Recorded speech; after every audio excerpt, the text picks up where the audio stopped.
Dans la dernière vidéo que j'ai postée, je parlais du visa étudiant pour le Canada et j'expliquais que c'est vraiment très cher de venir étudier au Canada et je conseillais pour les parents qui veulent quand même envoyer leurs enfants à l'étranger de regarder du côté de l'Europe, du côté de la Belgique où les coûts sont assez abordables, sont bien mieux abordables que le Canada.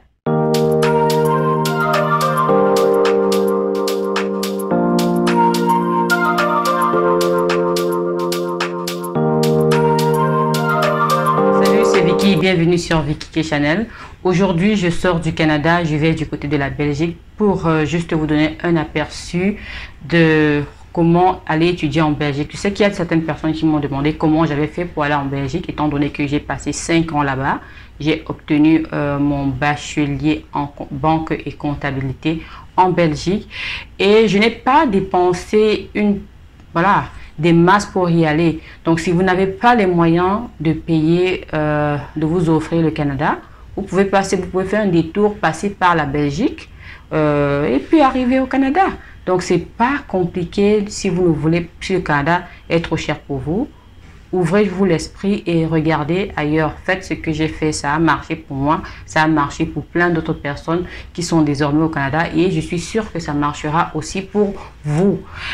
Pour aller en Belgique, c'est pas bien compliqué, la procédure est simple. Premièrement, vous aurez besoin d'une équivalence. La différence, c'est qu'il vous faut absolument quelqu'un sur le terrain pour faire les démarches. Vous devez avoir bien sûr votre baccalauréat. Et après le baccalauréat, donc avec le diplôme, vous pourrez appliquer pour avoir une équivalence pour pouvoir suivre les études universitaires là-bas. Et une fois que vous avez votre équivalence, ça va entrer dans la constitution du dossier pour demander une inscription. Vous allez demander une inscription. Ça, c'est la partie qui est bien difficile en Belgique, avoir une inscription, mais ce n'est pas impossible. Il y a beaucoup de personnes qui font les demandes d'inscription et chaque année, ils donnent des inscriptions. Pourquoi? Parce que des personnes comme nous qui ont vécu là-bas, on a libéré l'espace pour vous. Il y a plusieurs personnes qui viennent de la Belgique, qui sont désormais au Canada et pas seulement au Canada, aux États-Unis, d'autres rentrent. Donc, il y a toujours de la place pour les nouveaux étudiants internationaux. Donc, vous faites votre équivalence. Je ne sais plus trop, je ne connais pas trop les coûts, mais c'est pas bien cher.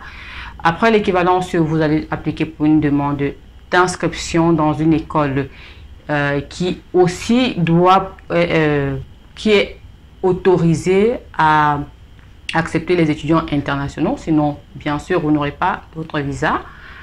Et une fois que vous avez l'inscription, vous devez chercher une prise en charge. La différence avec le Canada, par exemple, c'est que la prise en charge n'a pas besoin d'être signée par un membre de la famille, par un parent, non, même pas par votre parent, non. La prise en charge qui déjà n'est pas des fonds bloqués, c'est juste un papier que vous signez, quand vous signez, peut être signé par n'importe qui. Ça peut être signé par un ami de la famille, ça peut être signé par un ami de l'oncle. Donc, il y a des personnes qui sont en mesure de vous signer pour vous aider. Eux, par contre, ils comprennent cela à l'inverse des Canadiens qui vont dire non. Et au Canada, comme je l'ai dit, il faut avoir l'argent. Dans le cas de la Belgique, vous ne devez pas avoir l'argent en question. C'est juste un bout de papier qu'on vous signe et puis c'est tout. Donc, vous allez associer votre équivalence, votre inscription et votre prise en charge. Et vous partez demander votre visa. Une astuce que je vais donner pour les personnes qui veulent plutôt aller en Belgique, qui n'ont pas les moyens de venir au Canada, c'est que pour votre prise en charge, si elle est faite à l'extérieur de la Belgique, elle est mieux parce que lorsqu'elle vient, elle est déjà étudiée. Donc, c'est une garantie à 90% que vous aurez votre visa. Si vous n'avez pas 10%, ce sera juste votre interview, comment vous allez la passer. Donc, vous avez tout ce que j'ai cité, équivalence, inscription, prise en charge. Si vous avez besoin d'une prise en charge, il y a des personnes que vous pouvez contacter. Vous pouvez me contacter et puis je vais vous dire comment ça se passe pour avoir une prise en charge du côté de la Belgique. Du côté de la Belgique, j'insiste là-dessus parce que je sais qu'il y a plein de personnes qui vont me demander la prise en charge du côté du Canada. Non. Pour le Canada, c'est obligé d'être le parent Mais pour la Belgique, vous pouvez voir n'importe qui. Donc, vous avez votre prise en charge, vous demandez le visa et vous aurez votre visa. On ne doit pas vous demander une chambre, non. C'est plus facile là-bas parce que la vie comparée au Canada est bien moins chère. C'est vrai que aussi vous devez étudier tout le temps et vous n'avez que droit à travailler pas plus de 20 heures par semaine.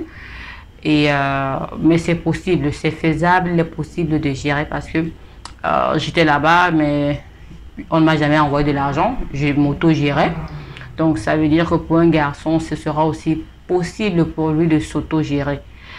La difficulté en Belgique, par exemple, comparée à celle du Canada, c'est que la Belgique est difficile souvent. C'est souvent difficile d'avoir les papiers de façon légale comme ça.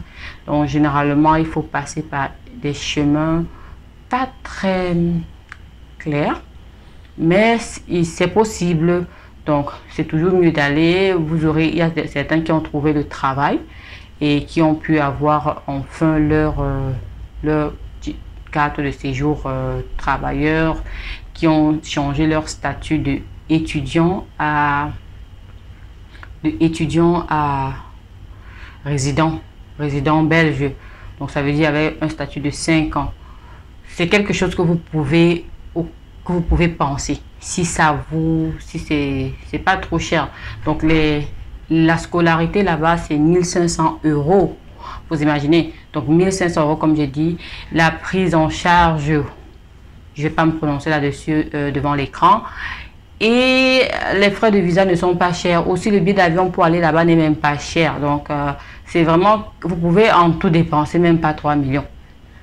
Pour aller en Belgique, vous pouvez dépenser 3 millions maximum, donc au grand maximum 4 millions pour aller en Belgique. Ce que vous ne dépenserez jamais. 4 millions, c'est même pas l'école au Canada. Donc, je voulais un peu vous expliquer, vous faire part de certaines possibilités autres que celles du Canada, parce que je reconnais moi-même que le Canada est cher. C'est pas seulement cher pour vous, même pour moi. Si je dois retourner à l'école, je dois d'ailleurs prendre un crédit pour aller à l'école, donc et ce n'est pas gai. Donc pensez aussi Belgique, pensez Europe, pensez ailleurs.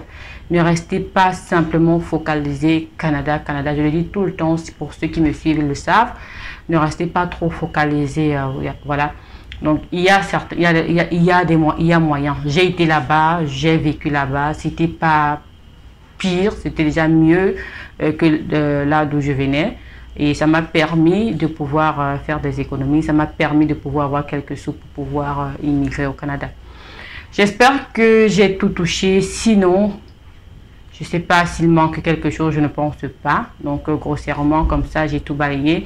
Si ce n'est pas le cas, ou si vous avez des zones d'ombre, parce que je peux avoir oublié quelque chose. Si vous avez des zones d'ombre, vous pouvez toujours me poser la question en commentaire. Et je vous répondrai pour autant que vous ayez suivi toute la vidéo. C'était Vicky K depuis Toronto. Je parlais d'un sujet autre que le Canada. Aujourd'hui, je parlais de la Belgique, parce que j'ai vécu en Belgique. Donc, j'espère que vous avez aimé la vidéo et que vous vraiment prendrez mon conseil en considération. Et voilà, que je vous reverrai du côté de la Belgique. Je vous souhaite d'ici là bonne chance pour votre opportunité. Je parle surtout aux parents. Bye bye. Ce bye bye est un peu trop bizarre. Je redis bye bye.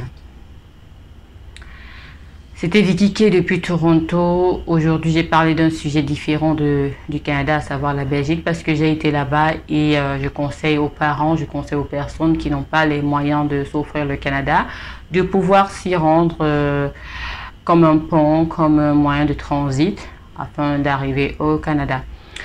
Donc, sur ce, je vous fais plein de bisous et je vous dis au revoir. Je vous aime très fort. Au plaisir de vous revoir dans la prochaine vidéo.